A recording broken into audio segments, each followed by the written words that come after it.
Tell me, do you ever imagine you'd die like this?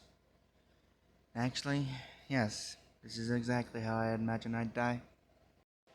God thought it through for a moment, catching the Reaper's eyes with a small smirk. Do tell. Of course.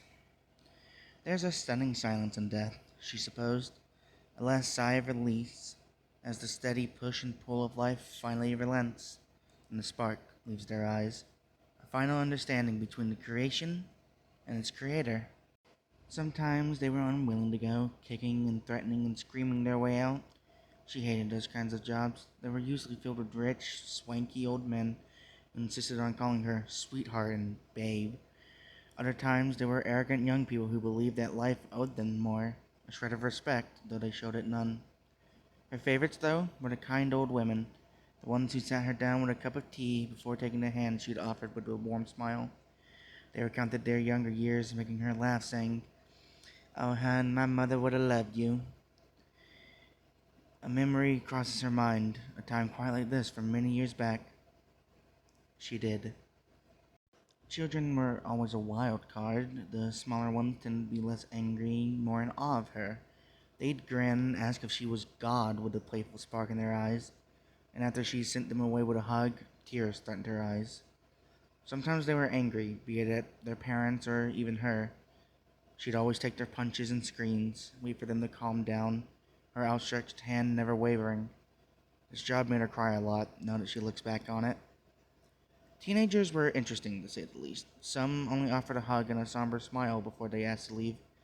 Some had huge plans they'd tell her with animated gestures and a wild grin. Some just stared, eyes nervously flickering between her open hand to her understanding smile, before returning it shyly. And when she'd finished the job she'd set out to do so many centuries ago, there was only her and a whole empty world left, a hollowed imprint of life surrounding her. And her alone, she finally broke down. The bruising weight of the world lifted off her shoulders at long last. She'd carefully buried every one of them, whether she was attending her funeral or digging the grave herself. She ignored the deserved hatred and undeserved respect. They were all her children in one way or another.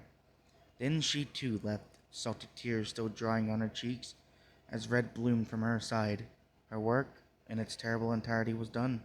The song of life wailed its last verse, and the reaper breathed her last.